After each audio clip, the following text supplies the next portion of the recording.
నేను బ్రతుకుండగా మందిరపు తలుపులు మూతబట్టడానికి వీల్లేదని ఒక సాధారణ విశ్వాసి హన్నా ఏడ్చిన భారం మనకి ఎప్పుడు వస్తుంది సార్? దైవజనుడని ఏలి కదలలేక నిస్సహాయుడిగా మిగిలిపోయి బాధపడుతుంటే మా అయ్యగారు ఒకవేళ మహిమలోకి చేరిపోతే ఈ మందిరం పరిస్థితి, సేవ పరిస్థితి, అమ్మో కొడుకులిద్దరూ భ్రష్టులైపోయారే ఎట్లా,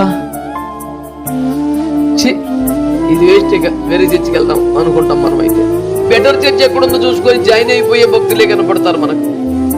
కానీ అన్న అయితే ఒక విశ్వాస అయ్యుండి, అయ్యా నువ్వు నాకు ఒక కొడుకునిస్తే వాడిని యాజకునిగా తయారు చేస్తాను. వృద్ధాప్యములో ఆసరా కోసం కొడుకును కోరుకోలేదని, కొట్రాలని నిందపోవడానికి కొడుకును కోరుకోలేదు. కూతురు పుట్టా నిందపోతుంది, కొడుకే పుట్టక్కర్లా. కానీ కూతురు పుడితే యాజకుడు తయారవ్వడు, కొడుకు కావాలి.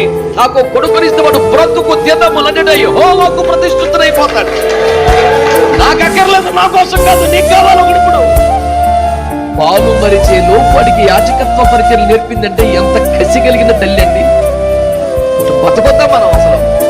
సన్నిమించు తల్లి వలె ఆత్మీయ బిడ్డలను పెంచుతున్న ఆత్మీయ తల్లులమైన మనం ఎంతమందికి పరిచయం నేర్పాం?